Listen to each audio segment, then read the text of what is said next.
Welcome back. In today's video, we want to determine the source voltage and the input current to the following network of resistor if the current through the R6 resistor is equal to 8.43 amperes and the voltage across the R2 resistor is 7.94 volts. So the first thing we can do is look at the circuit and see what we need. So we know we need the input current, I. We need the voltage, V. We're given the voltage across the R2 resistor. Call it A, call it B. So VAB is equal to 7.49 volts. We know that the current, call it I6, is equal to 8.43 amperes. 8.43 amps.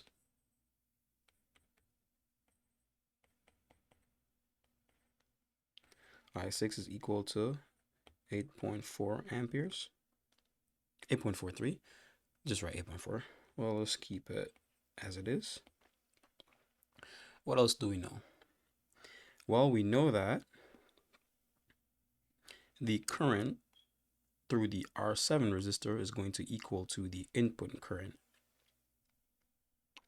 So we know that the current through the R5 resistor plus the current through the R6 resistor is equal to I. So we can write that down. So I5 plus I6 is equal to I. We know that the current through R1, R2, R3, if we sum all those up, we get the current through R5. So the current through R5, we can just call it I5, is equal to I1 plus I2 plus I3.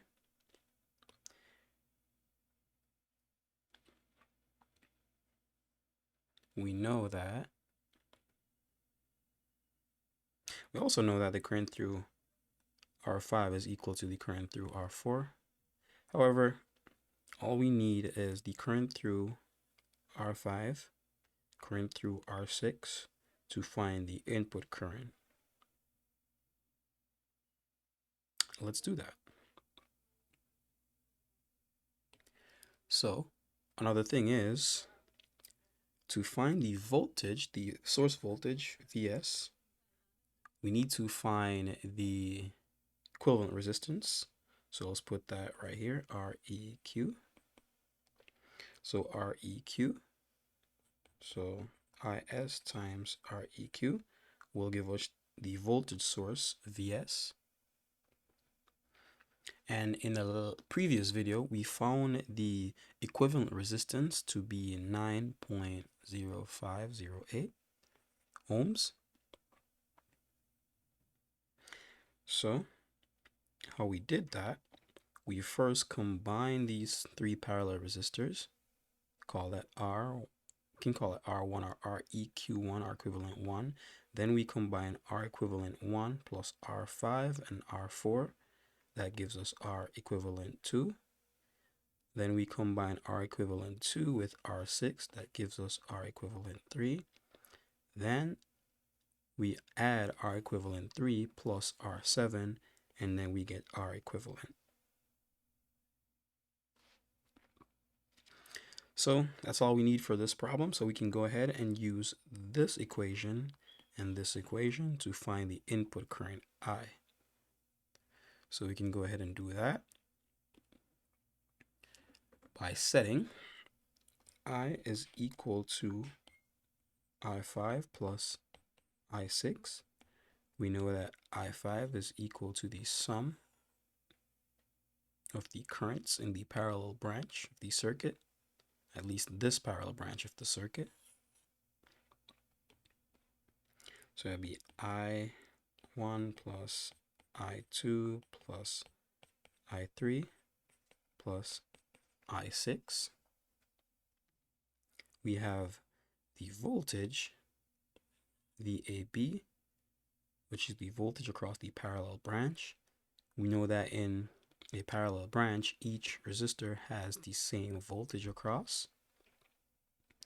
So therefore, we can then go ahead and write VAB over R1 plus VAB over R2 plus VAB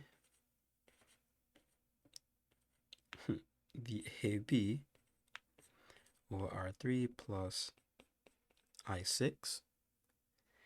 That is then equal to a current of 11.05 amperes. So that's our source current. So our source current is equal to 11.5 amperes. So that's 11.05 amperes. So we have our source current. We have our equivalent resistance. So therefore we can find the voltage V. So let's redraw our circuit.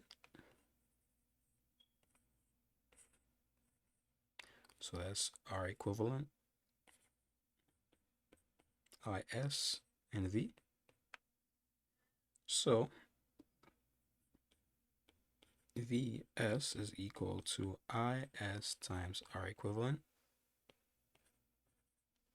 and that is equal to 11.05 amperes times, what was that, 9? It was 9.051. It was 9.05 or 08, just keep it like that. And that's ohms. And that is equal to 100 volts.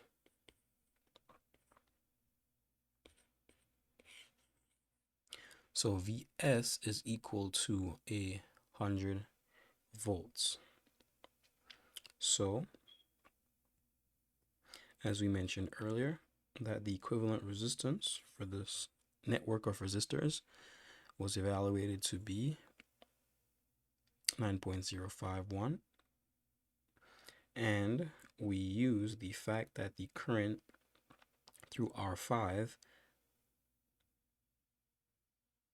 and the current through R6 is the current I, which is the input current, just branches are split through R5 and R6. And we know that the input current times the equivalent resistance will give us Vs, the voltage source, because the equivalent resistance is what the voltage source sees, and the I is what it provides, current that it provides. So that's it for today's problem. See you in the next one. Bye.